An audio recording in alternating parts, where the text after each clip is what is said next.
1월 9일 새벽은혜 하나님께서 우리에게 주신 말씀은 요한복음 3장 10절에서 21절까지의 말씀입니다. 제가 봉독하도록 하겠습니다. 예수께서 그에게 대답하여 이르시되 너는 이스라엘의 선생으로서 이러한 것들을 알지 못하느냐? 진실로 진실로 내게 이르노니 우리는 아는 것을 말하고 본 것을 증언하노라. 그러나 너희가 우리의 증언을 받지 아니하는도다. 내가 땅의 일을 말하여도 너희가 믿지 아니하거든 하물며 하늘의 일을 말하면 어떻게 믿겠느냐? 하늘에서 내려온 자 곧 인자 외에는 하늘에 올라간 자가 없느니라. 모세가 광야에서 뱀을 든 것 같이 인자도 들려야 하리니 이는 그를 믿는 자마다 영생을 얻게 하려 하심이니라. 하나님이 세상을 이처럼 사랑하사 독생자를 주셨으니 이는 그를 믿는 자마다 멸망하지 않고 영생을 얻게 하려 하심이라. 하나님이 그 아들을 세상에 보내신 것은 세상을 심판하려 하심이 아니요 그로 말미암아 세상이 구원을 받게 하려 하심이라. 그를 믿는 자는 심판을 받지 아니하는 것이요 믿지 아니하는 자는 하나님의 독생자의 이름을 믿지 아니하므로 벌써 심판을 받은 것이니라. 그 정죄는 이것이니 곧 빛이 세상에 왔을 때 사람들이 자기 행위가 악함으로 빛보다 어둠을 더 사랑한 것이니라. 악을 행하는 자마다 빛을 미워하여 빛으로 오지 아니하나니 이는 그 행위가 드러날까 하며 진리를 따르는 자는 빛으로 오나니 이는 그 행위가 하나님 안에서 행한 것임을 나타내려 함이라 하시니라. 아멘.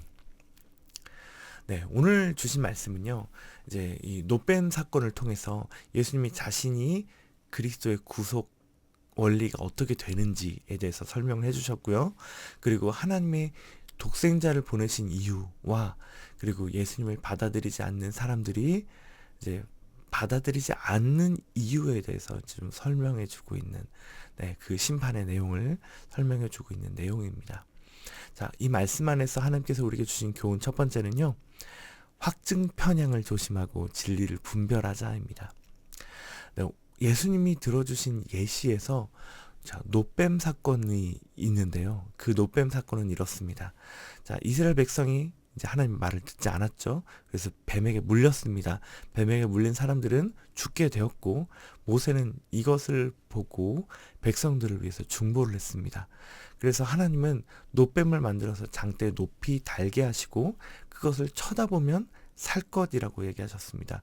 그래서 그것을 전해들은 사람들은요. 노뱀을 쳐다보았고 그 독이 나아서 살게 되었거든요. 근데 그 와중에도 노뱀을 보는 게 무슨 의미가 있어 라고 하며 끝까지 보지 않는 사람들이 있었는데 그 사람들은 죽었다라고 얘기하고 있습니다. 자, 이 예화는요. 이제 토라 이제 모세오경에 나오는 그런 이야기잖아요. 그래서 유대인들은 대부분 사람들이 알고 있었어요. 그리고 그것들을 모세를 믿듯이 그 예화에 나오는 그 일도 믿고 있었습니다. 그래서 사실 예수님이 받을 그 십자가의 구원을 생각했을 때 이것들을 사실 떠올릴 수도 있는 이야기예요. 이게 무엇인가 하고 이제 생각해 볼 수 있고 근데 그럴 만한 이야기인데 이 사람들이요 이미 예수님에 대해서는 적대적이었어요. 왜 그러냐면 자신의 자리를 위협하는 신진 세력이었거든요. 예수님이 하나님의 아들이고 그가 장대에 달린 노뱀처럼 십자가에 달려서 돌아가실 때 그가 하나님의 아들이고 구주시고 이것을 믿기만 하면 구원을 받지만 유대인들은요 특히 그 중에서 바리새인들은요 이것들을 믿을 수가 없는 거예요. 왜냐하면 그래서는 안 되기 때문입니다. 그 안 되는 이유는 예수님을 인정하면 자신들의 위치가 애매해지기 때문에 그래요. 그래서 맞는 말을 해도 절대 받아들이지 않는 거예요. 오늘 니고데모와 같은 소수의 사람들 제외하면요 대부분의 유대인들, 대부분의 특히 이 바리새인들과 같은 이 위정자의 위치에 있는 사람들은 이것들을 믿지 않았습니다. 이것을 확증 편향의 하나로 볼 수가 있죠. 자기의 이익에 따라서 자기가 인정하고 싶은 말만 인정하잖아요. 이것은 우리 사회에 만연한 병폐 중에 하나가 되어가고 있어요. 자신의 이익에 따라서 진실을 외면하고 상대방의 의견을 이나 말을 들어보려고 하지 않고 자신과 동일한 이익 집단의 그런 논리를 승화시켜서 받아들이고 더 큰 우상을 만들게 됩니다. 이것은 좌로나 우로나 마찬가지로 점점 더 그 극단적인 확증 편향이 심화되고 있습니다. 이 확증 편향이요, 인간의 죄성이라는 것을 오늘 말씀 20절에서 얘기하고 있는데요. 이제 내가 생각하는 것이 사실이 아니었다라는 게 드러나는 것, 이제 자기가 어둠인 것이 드러나고 싶지 않다라고 하는 것처럼요. 그것들을 인정하고 싶지 않아서 이 확증 편향을 더욱더 심화시킨다고 하는 것입니다. 저도 마찬가지지만요. 상대방의 의견을 잘 듣지 않고 들어도 동의하지 않는 거예요. 그래서 우리 하나님은 확증 편향에 빠져 있는 우리 같은 죄인을 구하시기 위해서 자기 아들을 희생시켜서 우리 죄를 담당해 주신 겁니다. 그래서 우리는 이제 하나님의 파인 거예요. 하나님의 파. 그래서 우리는 좌도 아니고 우도 아닙니다. 우리는 기독교인입니다. 하나님 파예요. 그래서 우리에게 진리는요, 예수 그리스도입니다. 우리가 확증 편향에서 벗어나는 방법도요, 어느 쪽에 속하는 것이 아니라 우리가 예수님의 편에 서는 겁니다. 그래서 예수님의 그 그리스도의 생각과 마음으로 우리가 세상을 바라보고 그 가치관으로 다른 이쪽이나 저쪽이나 그런 가치관들을 판단하고 우리에게 옳은 것들을 받아들이고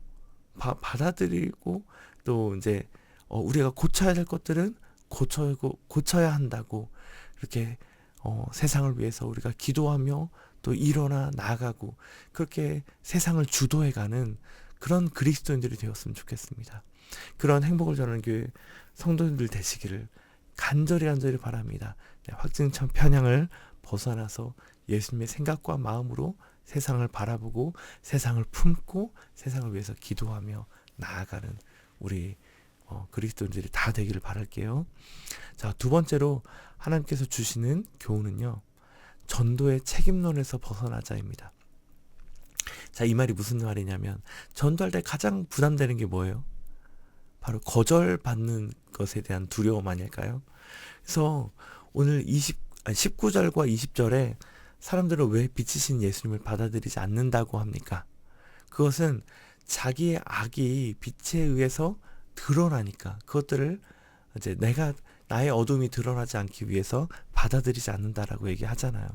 우리가 복음을 전하더라도 그들이 받아들이지 않는 것은요, 내가 말을 잘 못해서가 아니라 내가 그만큼 매력적이지 못해서가 아니라 그들이 스스로의 악함을 버리지 못하기 때문입니다. 그래서 사람이 복음을 받아들이는 것은요, 하나님께 전적으로 달려있는 것이에요. 근데 하나님은 도구가 필요하십니다. 하나님 우리 그리스도인들을 도구로 선택하셨어요. 예수님이 노뱀이었고 예수님의 부활과 십자가를 믿고 우리가 그 구주와 하나님으로 인간이 받아들인다면 영생을 얻게 되고 하나님의 자녀가 되고 것이라고 말해줄 누군가가 필요한 것입니다. 그래서 혹시라도 전도에 대한 두려움을 가지고 있는 사람들이 있다면 그런 두려움들을 내려놓았으면 좋겠습니다. 모든 결과는 하나님의 책임이기 때문에 그렇습니다. 우리의 책임은요, 그저 전하는 것일 뿐이에요. 받아들이지 않는다면 그것은 아직 하나님의 때가 되지 않았을 뿐입니다. 그래서 예수님이 친히 노뱀이 되어주셔서 그런 대속물이 되어주셔서 우리가 하나님의 자녀가 된 것을 감사하며 그 영광을, 그 은혜를, 그 사랑을 누군가에게 전하는 그런 하루를 살아가시는 행복을 전하는 교회 모든 성도님들 되시기를 간절히 바라겠습니다. 같이 기도하겠습니다. 하나님 아버지 감사합니다. 하나님, 우리 인간이 우리의 죄를 드러내고 싶지 않고 그러기 위해서 더 확증 편향으로 나아가는 그런 바리새인들의 모습을 생각해 보았습니다. 그러면서도 오늘날 참 만연해 있는 확증 편향의 모습을 가지고 있는 우리의 모습도 생각해 봅니다. 주님, 우리가 어떤 한편에 속해서 그런 확증 편향으로 뭔가를 막 생각을 이어나가는 것이 아니라, 하나님, 우리가 하나님 편에서 하나님의 생각으로 세상을 바라보고 세상을 위해서 품고 세상을 중보해 나아가는 그런 그리스도인으로서 살아갈 수 있도록 주님, 오늘 하루 우리의 삶을 붙잡아 주시옵소서. 또한 주님, 전도회 하는 데 있어서도 주님, 전도의 이 책임이 온전히 우리에게 있는 것이 아니라 그 사람이 변하는 결과는 하나님께 달려있는 것임을 명심하고, 우리가 주님께서 주신 전하는 의무를 잘 지켜나가는 그런 그리스도인 될 수 있도록 오늘 하루 한 명에게라도 우리가 예수가 그리스도이신 것에 대해서, 예수가 우리의 죄의 해결자이신 것을, 우리를 하나님의 자녀가 되게 하실 수 있는 유일한 방법이라는 것들을 누구에게라도 전할 수 있는 그런 하루 살아갈 수 있도록 하나님 우리와 함께 해주세요. 용기 주세요. 예수님 이름으로 기도합니다. 아멘.